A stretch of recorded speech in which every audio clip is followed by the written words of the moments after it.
কুষ্টিয়া সদর উপজেলার বটতৈল ইউনিয়নের বরিয়া ভাদালিয়াপাড়া গ্রামের পথ ধরে হাঁটলে চোখে পড়বে রাস্তার দুই পাশে সারি সারি মশলার গাছ। দারুচিনি, তেজপাতা, জিরা, লবঙ্গ সহ দেশি বিদেশি 15 ধরনের মশলার গাছ রয়েছে রাস্তার দুই পাশে।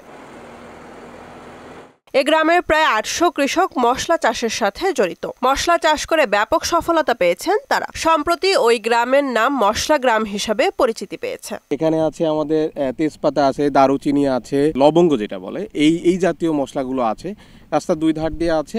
মশলা গ্রামের গাছপালাগুলো লাগানোর পরে মশলা গ্রাম হওয়ার পরে কি বাইরে থেকে কিছু ভিজিটর বাড়ছে, তো বেশ প্রতিদিনই মোটামুটি বেড়াতে আসে বাইরে থেকে মানুষজন। স্বল্প সময়ের মধ্যে মশলা চাষে সফলতা পাওয়ায় এখানকার চাষিদের চোখে মুখে পড়েছে আনন্দের ছাপ। তাদের দেখা দেখি গ্রামের প্রতিটি কৃষকই এখন মশলা চাষে ঝুঁকছেন, তাতে খুশি এলাকাবাসীও। অর্থনৈতিকভাবে উন্নতি হবে, প্লাস আমাদের এলাকাও এখন অনেক পরিচিত হয়েছে বাংলাদেশের ভিতরে যে এটা মশলা গ্রাম।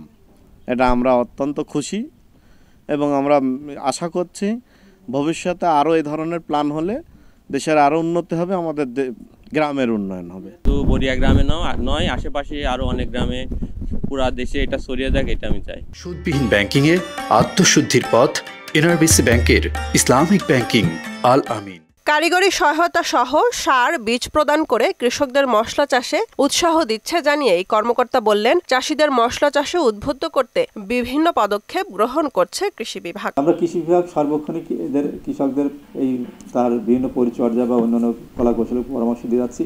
তো এই ধরনের গ্রাম যদি আমাদের বাংলাদেশে বিভিন্ন জায়গায় তৈরি করা যায়, তাই সেখান থেকে যে মশলার উৎপাদনটা হবে, আমরা আশা করি থেকে আমাদের মশলার যে আমদানি নির্ভরতা আছে, বিদেশে আমদানি করে সেই আমদানি নির্ভরতা কমে যাবে এবং আমাদের প্রচুর পরিমাণে বৈদেশিক মুদ্রা সাশ্রয় হবে এবং কৃষকরা লাভবান হবে। রাস্তার দুই ধারে পড়ে থাকা জমিকে কাজে লাগিয়ে উচ্চ মূল্যের ফসল চাষ করে প্রশংসায় ভাসছেন গ্রামবাসী।